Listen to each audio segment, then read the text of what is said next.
Om Swastiastu, pemirsa Bali TV, jumpa lagi dengan saya Heni Syanti di acara Bali Now, dan saat ini saya sedang berada di GS Mode bersama Ibu Desa Made Arisanti Dewi. Biasa saya sapa Mbok Sakde. Langsung kita bincang-bincang. Swastiastu, Swastiastu, Mbok Heni. Sakde. Punapi gatre? ABC, Sehat. sehat. Harus Sehat sehat. juga. Tetap harus bersemangat ya. Sehat dan bahagia. Betul. Yang penting terpancar dari dalam, bahagia, Ya. pasti akan sehat. Iya betul. Karena itu penting ya. Penting saat pandemi. Betul. Nggak pandemi juga penting. Oh, iya ya, betul juga sih. Tapi lebih penting lagi di saat seperti ini ya. Iya betul. Nah, ngomong-ngomongin pandemi, sekarang kan segala usaha sedang kena dampak. Kena dampak. Nanti kita akan bincang-bincang masalah itu. Iya. Iya, nah di awal nih Heni Santi mau nanya nih, sejak kapan sih merintis usaha ini dan mulai belajar masalah mode-mode itu, apakah memang dari gadis, apakah ya belakangan ini atau gimana? Kalau Mbok kenal fashion itu ya dari, sebenarnya sih gini, dulu nggak ngerti ya, nggak paham. Tapi setelah terjun di bisnisnya baru, oh ternyata dulu iya ya. Dulu kalau SMP, SD sih udah mulai, oh ya warna ini cocok sama warna ini. SMP juga gitu, ternyata teman-teman saya yang ingetin, dulu baju gerak jalan kamu loh yang matchingin, beli kainnya, warnanya. SMA juga gitu, grup tari, saya kan di SMA Negeri 1 Singaraja, jadi ikut Lakras namanya.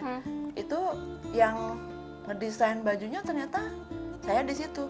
Sampai saya udah lulus SMA, adik-adik kelas itu masih Mbok, desainnya kayak apa gitu. Itu nggak nyadar gitu, kayak berlalu begitu saja. Tapi akhirnya pas saya di Jogja, nah itu kan ada, biasa dulu kan UMPTN, nggak dapet tuh tahun pertama. Saya nggak mau nggak negeri gitu, jadi bimbingan lagi di Jogja. Itu ada tante yang sama saya di Jogja, dia emang sekolah desain. Waktu saya bimbingan, saya lihat tante saya, kok seru ya gambar gitu kan. Dia emang sekolah desain.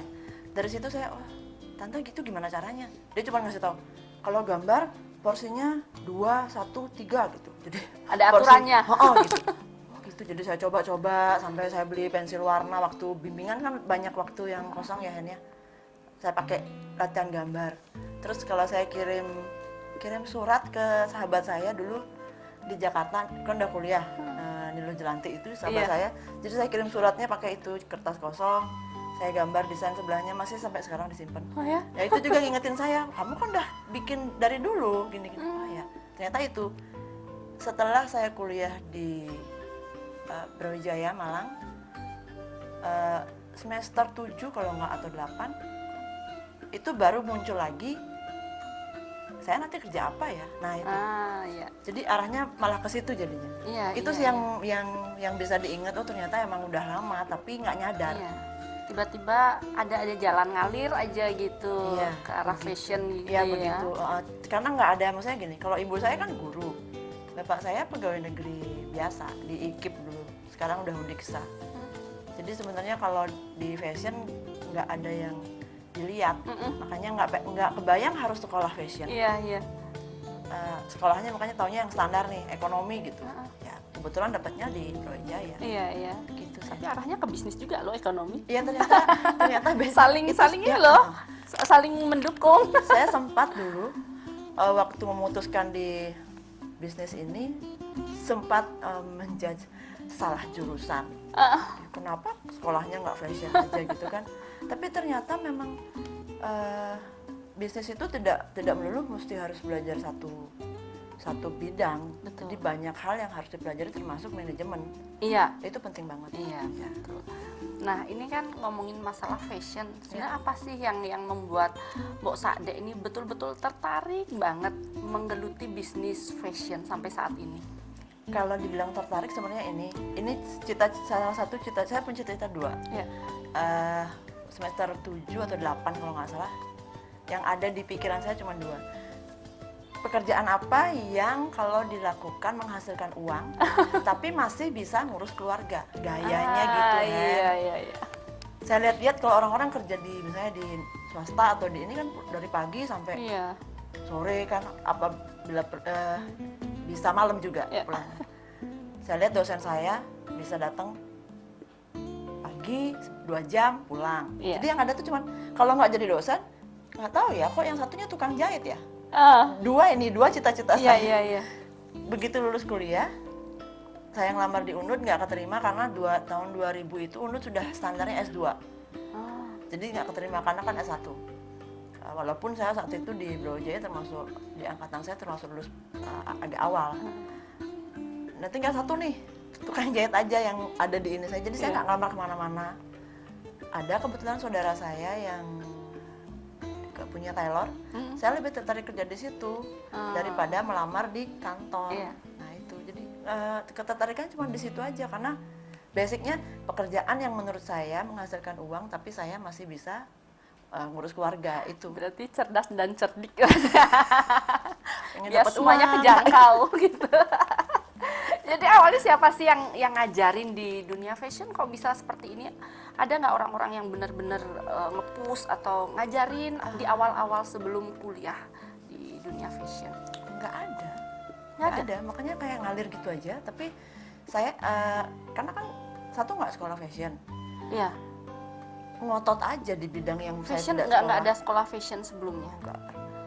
Nggak. Pernah. Otodidak dong? Kalaupun ada pernah course ya 3 bulan. Nah, waktu saya kuliah itu di semester ke-8. Kursus 3 bulan menggambar. Jadi yang ngajar itu waktu itu dosen-dosen arsiteknya Brawijaya. Iya. Mereka cuma ngajarin porsinya kalau bikin kombinasi warna. Jadi itu aja. Jadi nggak ngarahnya ke bener-bener sekolah fashion nggak. Khusus gitu, khusus Kursus sekolah menggambar fashion sebenarnya, nggak? bukan fashion. Hanya kursus. Itu, ya, kursus desain.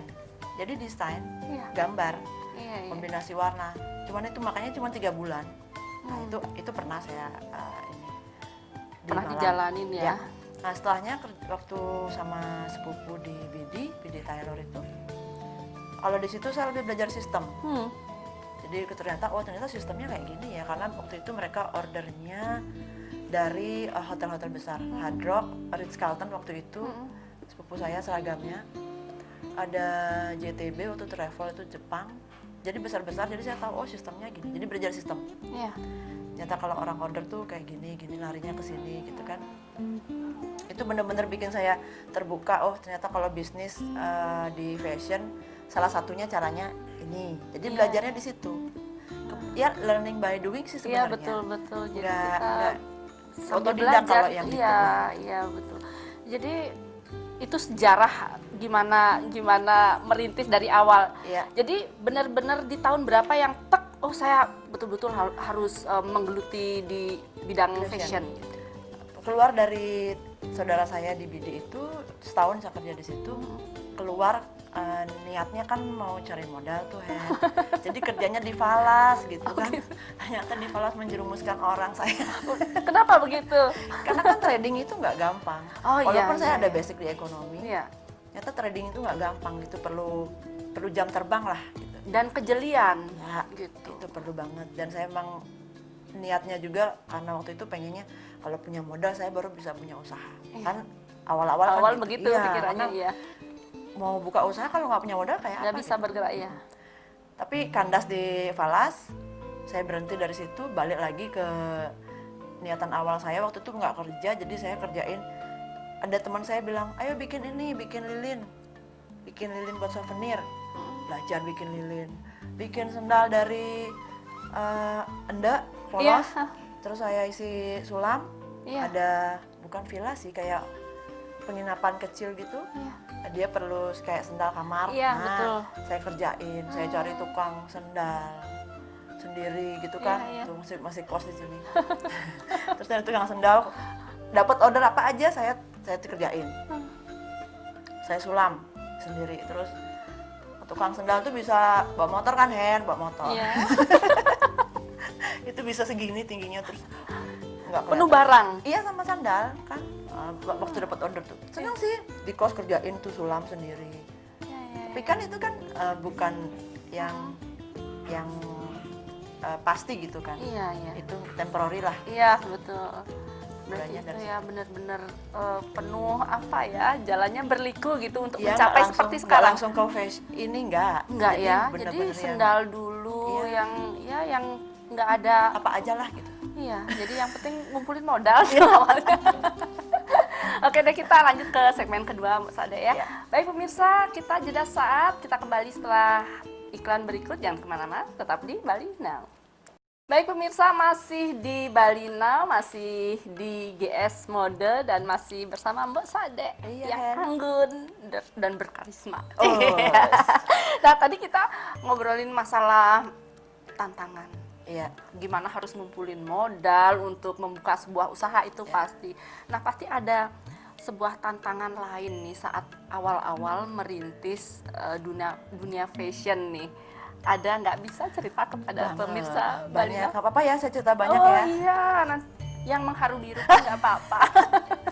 Sebenarnya dari tadi nahan-nahan nih, Iya, biar nggak gitu mengharu ya. biru nih. Tapi harus nih diceritakan. Awal buka usaha itu kan, ya itu tantangannya ngumpulin modal. Mm-mm. Tantangan lainnya kan ini, Hen. Waktu itu teman-teman saya udah kerja nih di tempat-tempat yang bagus. Terus kalau ketemu, kamu kerja di mana? Saya bingung jawabnya. Saya tukang jahit gitu. Ada gengsinya Iya, iya. mengakui itu, Iya. karena kan nggak Itu masih apa di ya, awal kurang, itu. ya kurang bonafit. Nah, sempat tuh galau-galau gitu. Lanjutin nggak ya? Ini apa saya memang harus kerja di bank atau saya harus kerja di swasta? Kantoran Ya gitu kantoran lah gitu, biar keren gitu. Mm-mm. Itu lumayan. Tapi saya kebetulan sama kakak saya. Kakak saya perempuan, saya sudah bertiga. Kakak yang saya perempuan ini selalu ngingetin saya. Kalau saya lagi galau gitu, apa aku ngelamar aja ya? Karena saya nggak pernah ngelamar di mana-mana. Terus kakak saya sudah bilang, kalau kamu memaksa kerja di situ, terus kamu nggak happy, Iya, terus buat apa? betul. Ya itu. Kalau orang lain terlihat bagus, ya emang pekerjaannya di situ, jadi dia ditutup pelan-pelan bagus. Iya. Tapi kalau kamu memaksakan di situ, nyaman nggak? Lagi saya pikir, oh ya nggak, ternyata nggak gitu. Jadi menetapkan pilihan dan keteguhan hati sama cita-cita itu memang perlu. Proses ya, nggak seketika itu ya. Enggak.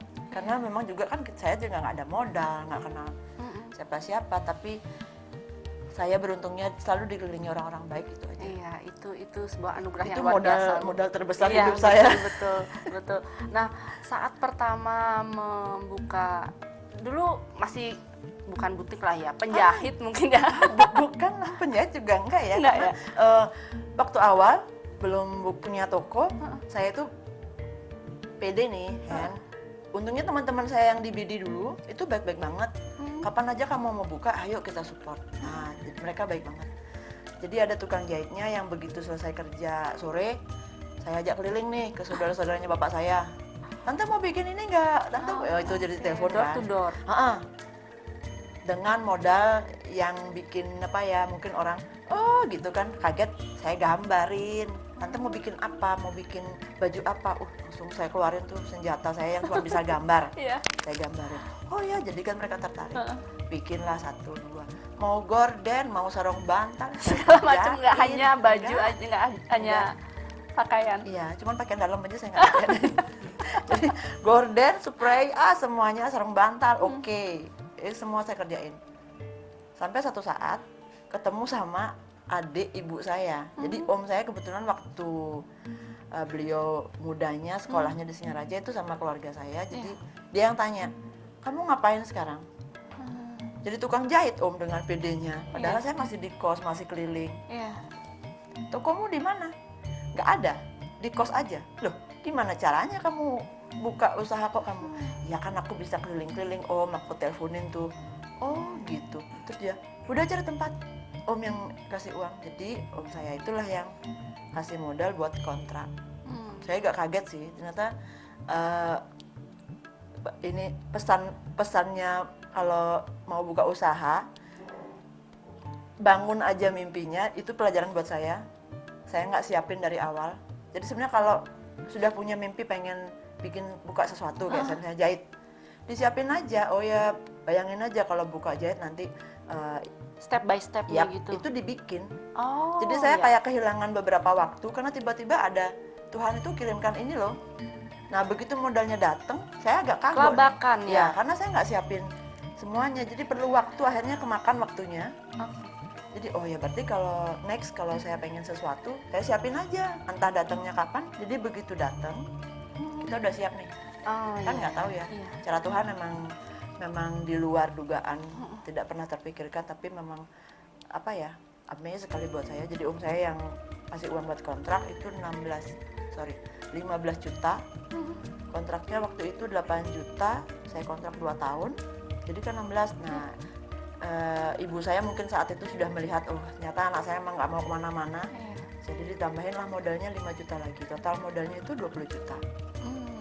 Kontraknya 16 juta, saya renovasi toko, 3 juta sama ada beli mesin lah. Nah, modalnya banget 1 juta.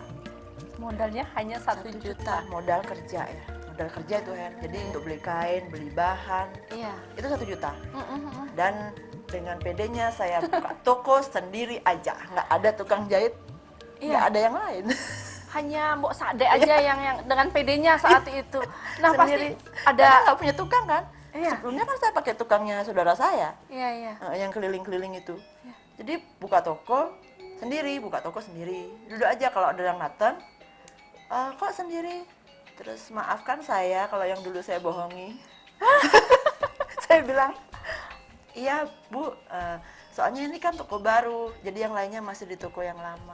Oh iya, untuk memberi kepercayaan Iya, diri ya. jadi bahwa saya nggak sendiri gitu. Iya, betul. Belum ada armadanya nih, sendiri masih gitu. Iya. Ya kalau mereka order, ada beli kain, saya tutup tokonya. Saya beli kain sendiri, balik lagi, buka lagi. Jadi saat itu yang jarit Nah, Mbok Sade juga? Enggak, saya kan nggak bisa jahit. Oh iya, hanya sampai ini sekarang aja. saya nggak bisa jahit. Betul. Jadi dilempar ke penjahit. Ya, sampai saat ini saya nggak bisa jahit. Maafkan para customer saya, bukan bermaksud saya membohongi. Tapi yang penting desainnya Tapi luar totally biasa. desain dan detail memang saya. Iya, betul. Jam 6 mereka pulang kerja, datang ke toko saya, bantuin potong, jahit. Nah, finishingnya saya, pasang kancing, setrika saya. Iya. Pasti ada suka duka nih di awal-awal merintis. Bisa nggak cerita nih? Yang greget deh ceritanya. Kalau ini karena kita basicnya kan tidak di fashion, jadi segala sesuatu itu trial error itu besar sekali zaman itu. Pasti ada ya. Pasti Setiap ada. usaha pasti ada itu. Pasti setiap ada. bisnis. Ya kalau sekarang lucu ceritanya. Kalau dulu menyakitkan gitu kan. Baper-baper itu ya. Baper dulu karena pasti. kita kan awal bisnis, terus mengecewakan pelanggan itu kan suatu Pernah yang juga terjadi seperti itu. Oh pernah, dilempar baju juga saya pernah. Pernah. Itu apa penyebabnya tuh? Ya karena bajunya nggak pas, nggak nyaman. Jadi dia kecewa. Ya kita cuma bisa diem aja terus dilempar baju apa ini gitu. Oh ya sudahlah. Terima kita aja. Tidak menyangka ya pernah terjadi Pernah itu ya? Dan masih banyak lagi yang lain. Kalau dulu banyak lah, karena memang saya basic nggak ada, makanya saya selalu bilang kalau ada orang mau buka bisnis, penuhi diri dengan ilmu pengetahuan yang menjurus ke sana dulu, biar kamu tuh nggak, saya tuh kan perlu proses banget nih kan, sampai saat ini 2002 sampai 2020 18 tahun lah, kalau orang mau bisa lihat sekarang, kayaknya jadi gitu. Berdarah-darah gitu sepertinya ya. Tapi mungkin karena saya memang senang di dunia ini, passion saya ternyata di sini. Itu seperti kalau dilempar atau dibenamkan yang paling dalam gitu, ya udah yang ya sudahlah, saya naik lagi. Jadi itu kan bukan suatu hal yang apa ya bikin saya udahlah selesai sampai di sini. Nah, bedanya gini, saya pernah dulu sudah jalan usaha ini kan, saya coba makeup. Karena saya lihat teman-teman saya yang makeup artis, kayaknya kerjanya kok gampang ya. Kan tidak segampang itu ya ngelihatnya gitu. Karena waktu itu saya merasa kalau jadi penjahit itu kok banyak dikomplain orang. Ya itu udah seperti dilemparin baju lah, orang ngomel lah, apa waktu segala macam. Tapi kalau makeup artis, makeup gini aja. Terus habis itu udah pikir saya saat itu, padahal sebenarnya mereka juga perlu effort yang besar untuk bisa sampai di situ kan, nggak segampang itu. Nah begitu saya kursus, sampai PS Agung ujian, lulus PS Agung. Begitu dapat klien pertama di makeup, rasa nggak nyamannya itu terasa banget karena memang bukan dunia saya di situ. Iya. Jadi Padahal kayak sempat kursus, pasti kursus juga ya kan. kursus. Maksudnya saya kan hanya sekolah gitu, terus saya ini, tapi nggak di situ. Dapat klien pertama langsung saya kabur di situ, langsung Tidak tutup nyaman. semua barang-barang apa yang berapa box itu. Oh berarti saya ininya nggak ada, feel-nya nggak ada Iya, di situ. betul. Iya. Jadi nggak bisa saya lanjutin. Memang di fashion mungkin ya. Iya ternyata memang seberat dunia seberat saya di sini, apapun iya. apa ya istilahnya cobaan. Cobaan, tantangan, rintangan sih ya. Jadi terasa nggak ada artinya gitu, nggak berasa gitu. Ya nggak berasa karena kita happy aja, Iya. hayu aja. Iya. Gini hayu gitu udah. Iya, berarti kalau kita ini jadi sedikit pengetahuan nih. Iya. Jadi kalau kita membuat sebuah usaha itu tidak cukup ilmu pengetahuan, ternyata ilmu sabar juga diperlukan loh. Sabar, tangguh, Iya, tangguh itu ya. iya. Penikmat proses.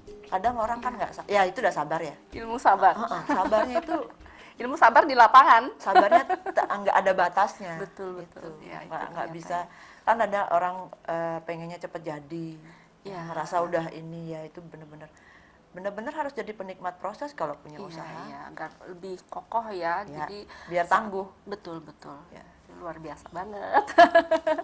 Baik, kita nanti masih ngobrol-ngobrol gimana sih perkembangan di saat pandemi. Jadi jangan kemana-mana, tetap di Bali Now. Pemirsa, kita langsung aja nih ngobrol-ngobrol lagi nih Lanjut masalah. lagi ya. Iya, lanjut lagi. Tadi udah yang seru-seru tuh, yang mengharu biru kan sampai dilempar sama.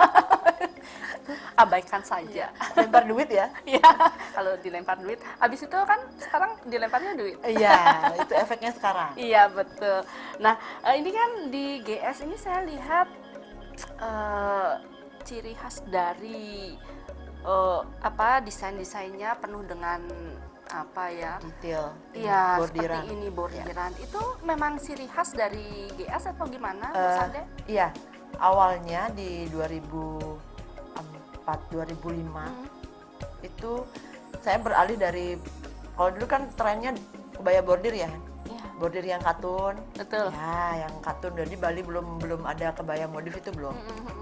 Kebaya katun, bordiran. Tetap saya kalau mau bisa jualan harus beda sama pasar. Itu kuncinya.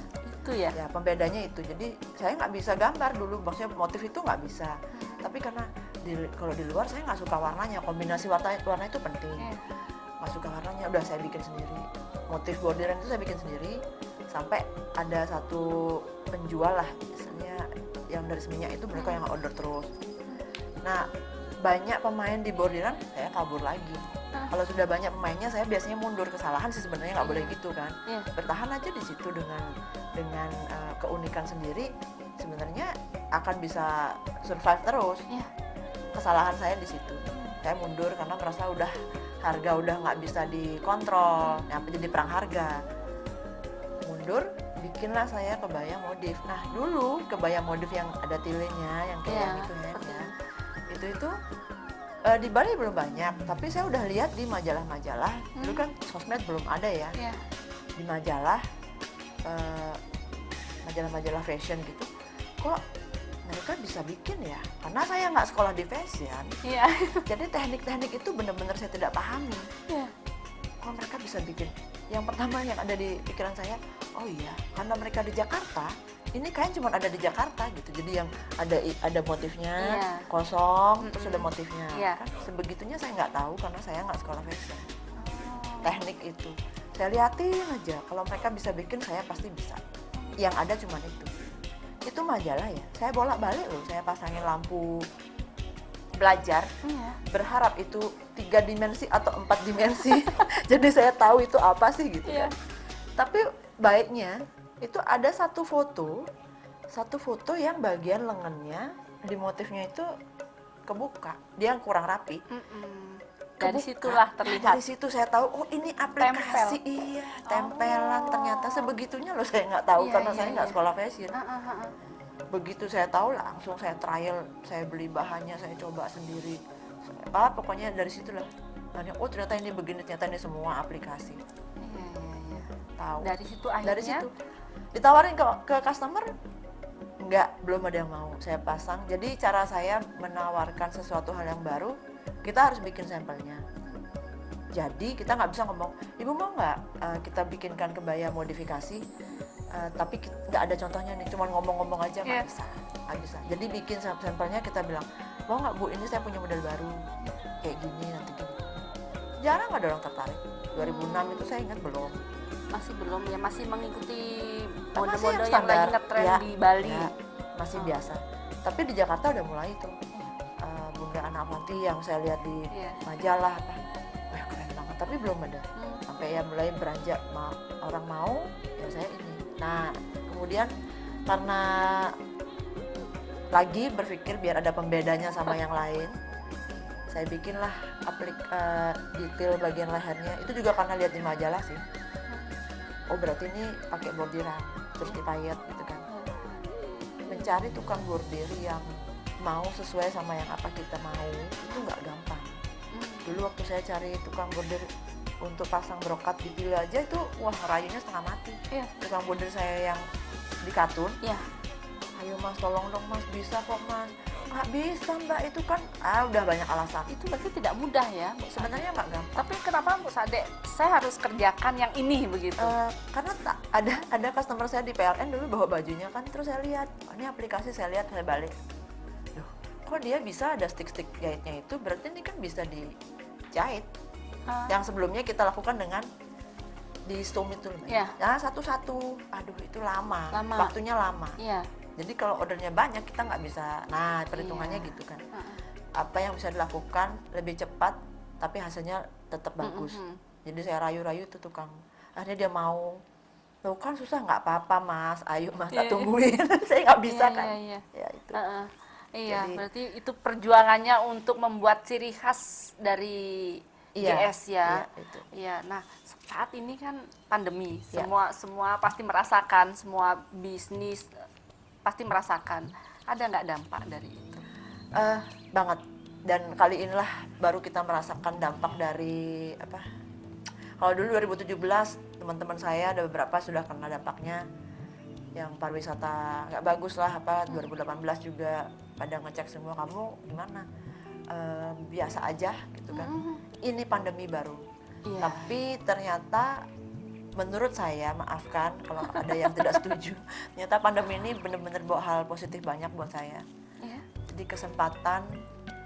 kesempatan untuk belajar lebih banyak itu ya saat ini.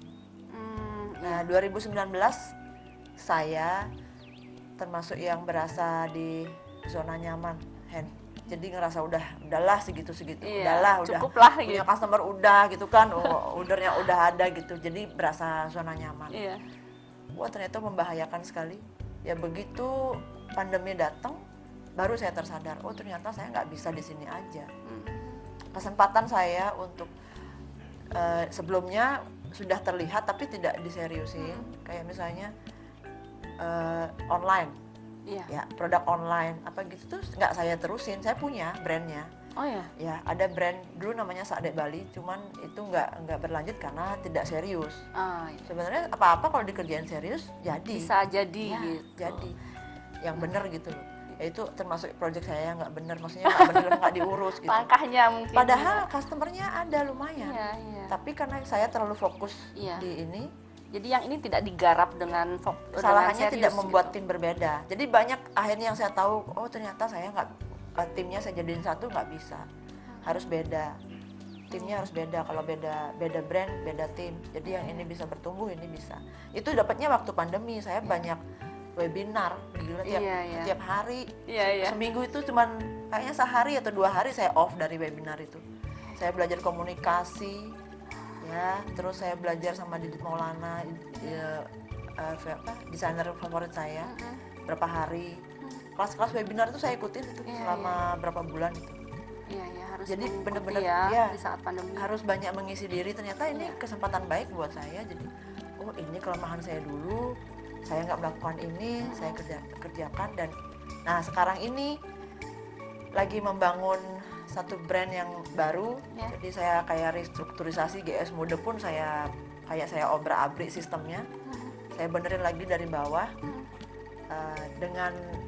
dengan harapan ke depan kalau pandemi ini Terakhir. ya Gitu. berharapnya cepat, kita udah siap. Iya. Kalau yang lain lari, saya biar bisa ikut lari. Iya, gitu. betul. Saya Jadi nggak udah jalan di mulai tempat. start dari Ya, sekarang ya, gitu. disiap-siapin aja. Kayak saya bilang kemarin, kalau memang punya sesuatu yang ke depan, ayo disiapkan sekarang. Jangan nunggu sampai sesuatu itu datang baru kamu siap-siap. Jadi akan kehilangan waktu. Iya, iya.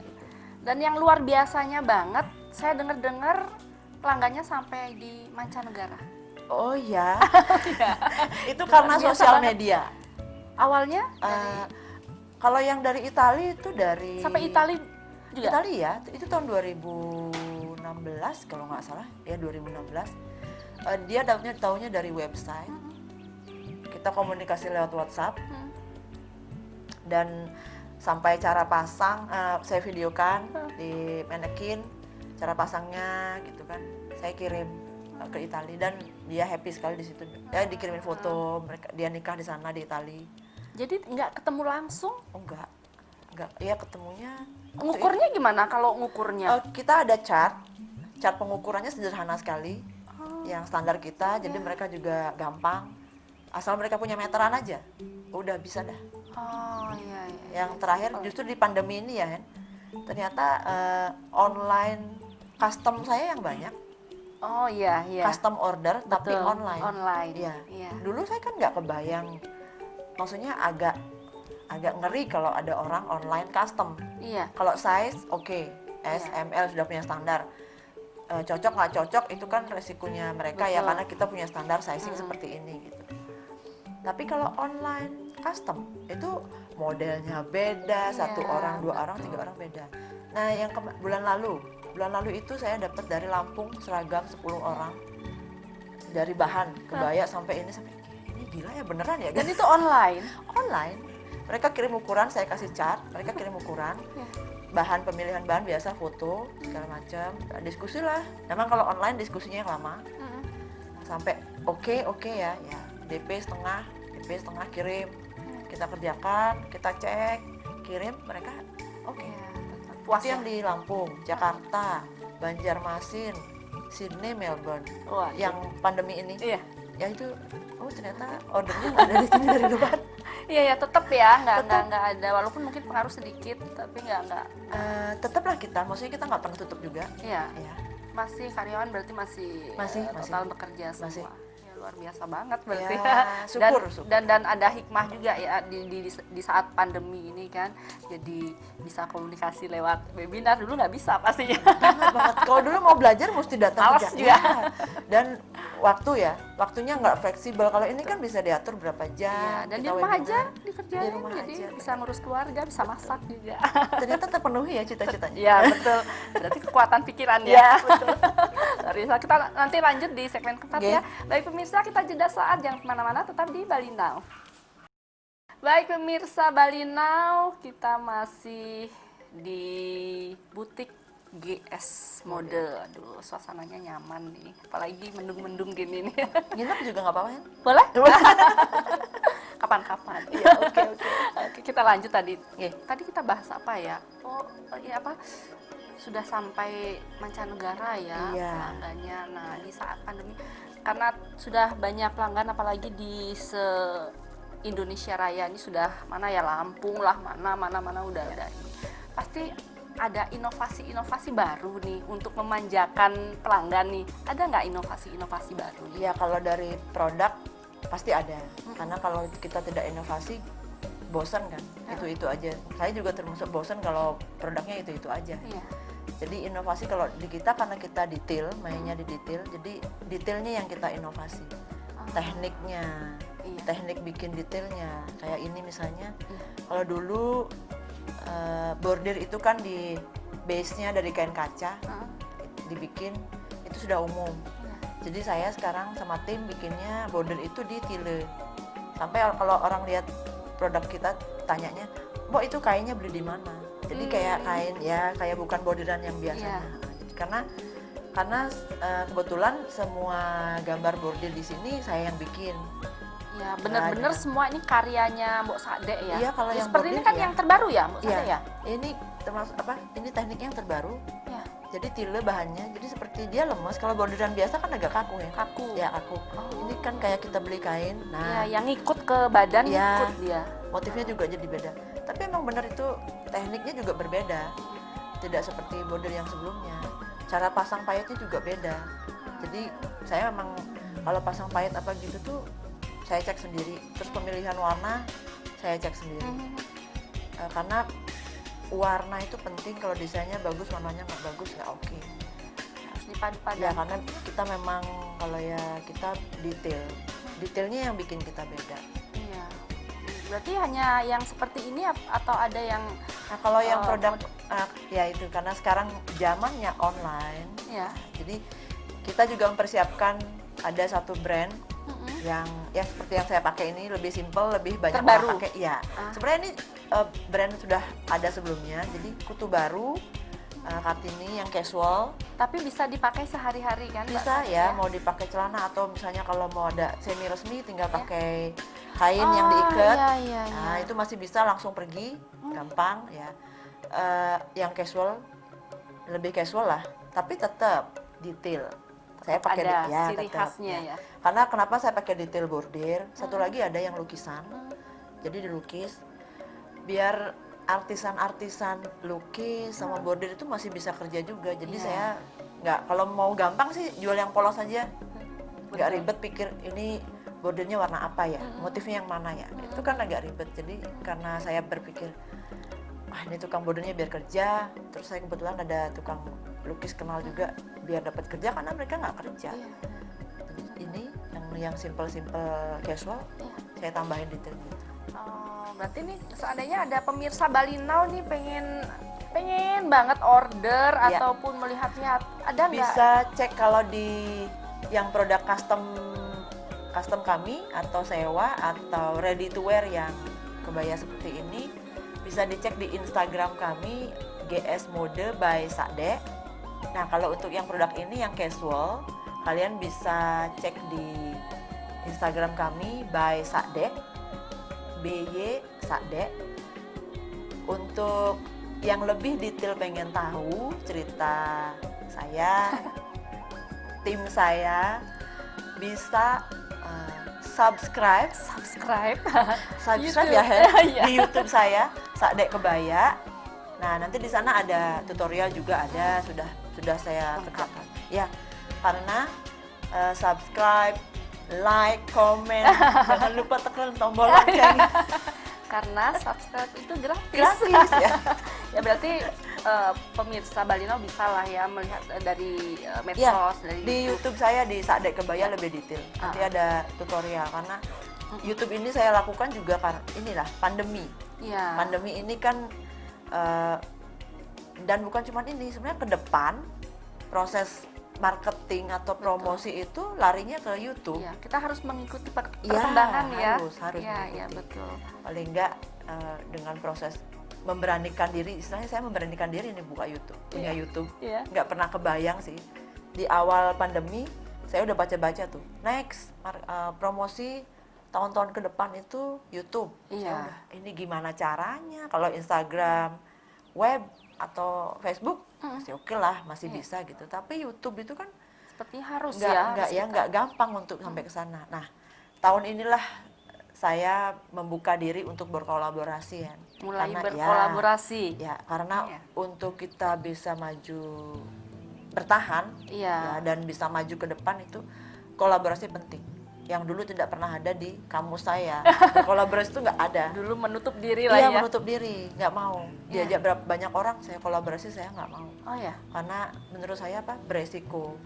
Kan banyak yang kolaborasi terus jadi hubungan kurang Tidak. bagus Iya, ya. iya, betul betul. Tapi satu sisi saya lihat perusahaan-perusahaan besar itu bisa karena Heeh. dia sistemnya jelas. Iya, iya, iya. Jadi Sebenarnya Tidak. kolaborasi itu nggak apa-apa, Iya. asalkan kita mengarrange-nya dari awal bagus. iya. Gitu. Nah, dan pasti ada project baru nih. Project baru ada, yang ini termasuk project baru saya, by Sade. Ya. satu lagi ada Smart and Simple. Nah, ini kita lagi arrange dari awal. Ada saya join bersama sahabat-sahabat saya. Ada Dokter Tia sama Pak Suantike. Jadi saya join bertiga. Brandnya namanya Smart and Simple. Iya. Ditunggu aja ya. Itu Iya. ada sesuatu yang berbeda. Iya, nah pasti semua bakal penasaran, makanya harus diikutin YouTube-nya. Ya, ikutin saja YouTube Dan saya. medsos. Sadek Kebaya. Iya, betul. Nah, apa nih harapan Mbok Sadek nih ke depannya Ke depan. nih untuk GS nih? Ya, kalau GS Mode harapan saya tetap ini bisa berkembang dan menjadi tempat untuk banyak orang, berguna untuk banyak orang. Kalau dulu waktu di masa saya zona nyaman, saya tidak pernah berpikir sudah segini aja, tapi sekarang enggak. Karena di luar sana ternyata banyak sekali orang yang membutuhkan pekerjaan dan Betul. mereka mengabari saya sering, kapan Mbak butuh saya, tolong kabarin saya. Jadi sekarang saya mulai berpikir ini harus berkembang dan harus bisa menampung banyak orang. Ya, makanya saya seriusin bikin brand ini. Saya collab dengan orang biar bisa lebih banyak menghimpun atau orang-orang bisa lebih banyak bisa kerja. Iya, banyak orang terbantu di saat Iya. seperti sekarang ini. Iya. Ya, aduh, matur suksema banget Saya obrolannya. sukses banget. Iya, aduh, keren-keren. Semoga obrolan kita ini bisa menginspirasi banyak orang di luar sana ya, Mbok Sadek ya. Astung Karen. Iya, karena inspiratif banget. Baik, matur suksema Nggih, bincang-bincangnya. suksema ya. Sampai Ya. jumpa lagi. Sampai jumpa Inggih. lagi. Matur suksema. Oke. Baik pemirsa, untuk mencegah penyebaran COVID-19, ingat pesan ibu dengan selalu terapkan 3M, wajib memakai masker, wajib mencuci tangan, dan wajib menjaga jarak. Dengan penerapan perilaku 3M, Indonesia segera terbebas virus corona menuju Bali bangkit, Bali era baru, Indonesia maju. Saya Heni Shanti, jumpa minggu depan. Salam Bali Now. Om Santi, Santi, Santi Om.